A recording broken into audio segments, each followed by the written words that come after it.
I'm Allison Chevernoa. I'm Chris Hebert. We're from Paper Moon.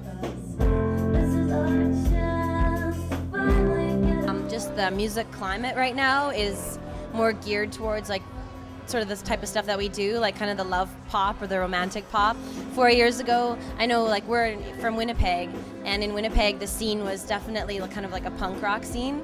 So we were still playing this kind of stuff, and it didn't quite go over as well. So now I think with the popularity of Stars and Metric and stuff like that, I think people are more into like the sort of the romantic pop kind of stuff.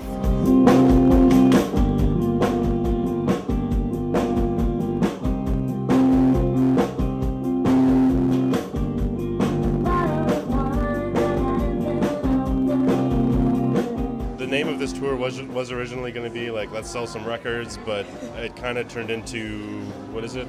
Builds character, or it makes you stronger, or something like that. Suffering doesn't build character, it reveals character. That's the new name of the tour.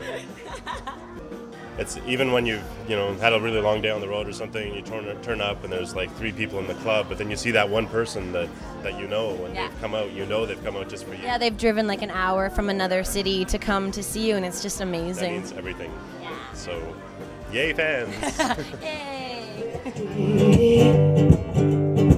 Yeah, each and every day, Lord, I'm falling away. Yes, I'm falling your way. And who's to know just how far we'll go? I like writing rhymes, but I'm not supposed to. Writing rhymes not what fair-skinned girls do. And just bounce off the sound and its own. Beat in the bass like the thing that's deadly. I dream of a lovely time that separates sense from the voice in my mind. So I get wet thinking, hypothetically, break a sweat dreaming I'm gonna get me. On the front, back, on both sides, don't mean I don't get it good from my man. I practice best life loving all kinds. So many beautiful hearts and bright minds. So many. My name is Kinnie Starr. I live in Vancouver, but I'm originally from Calgary. I've been making music for 10 years.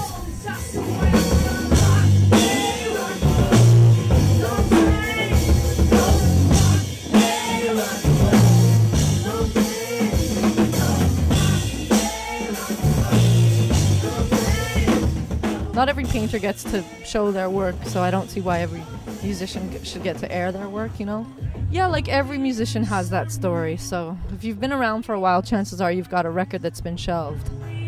I write about Aboriginal issues because my family is part Native, part Mohawk on my dad's side, so it's like close to me, part of who I am. And I think that the only way to really create better communication between people is to tell your own story. I do a lot of work with like mentoring and stuff, like hip-hop education and literacy through hip-hop and stuff like that. That's where I earn a lot of my bread and butter. So touring, but I'm away a lot, so I consider that touring.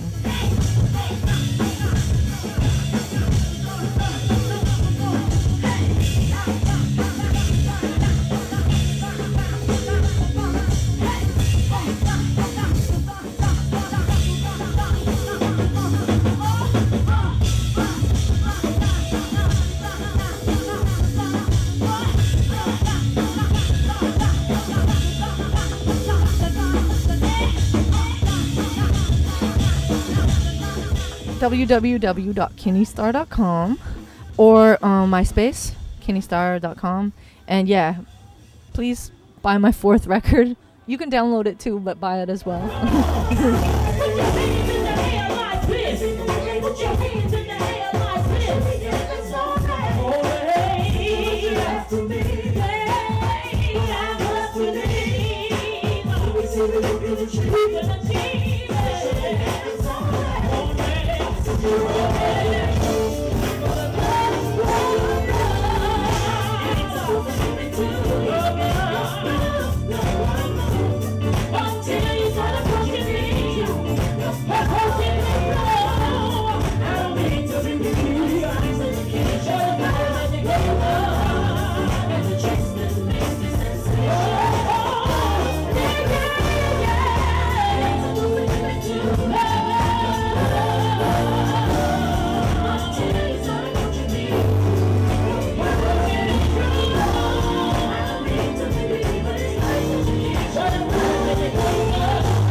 Yeah, what's up? I go by the name of MC Michie Mee, doing it. MySpace.com/Michie Mee 2007. Yeah. I'm a Jamaican funk. That was brought to you over here. We did a couple mixes. We actually did a final mix with Beat Factory with Rich Rodwell. We did one with K Swift over in New York with First Priority. And we changed it up a bit. We ended up calling the Canadian version Jamaican Funk Canadian Style. So it went through a lot of changes, and that was real heavy because that time America and the international market had no idea what the West Indian accent was over some hip hop. So we were trying to prove that hip hop was going to be around more than disco.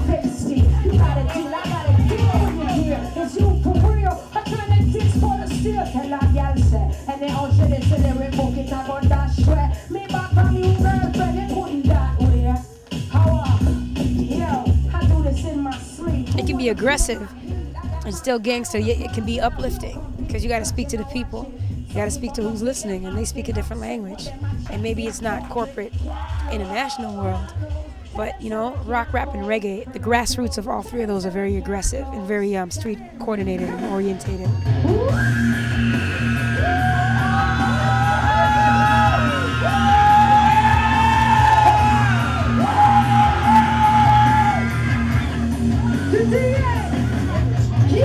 The only way in is the only way out. Too much to get into, you could only stay out. My favorite to work with, Chuck D. Public Enemy. Beautiful person. Beautiful vibe. Flavor Flav is a trip. Big up Flav. He has family right now. I'm not being scary, stay tuned. Yeah, so I'd have to, and MC Light, I mean, that's a sister that you can't forget. As somebody when Toronto was representing, I was like, yo, 90s, representing New York, Brooklyn, Beer, Jamaica. And I was like, this is a girl in America. She was connected to the Panamanian community. She was connected to the West Indian community, and she understood my accent and welcomed me into New York City. So we got to big up MC Light.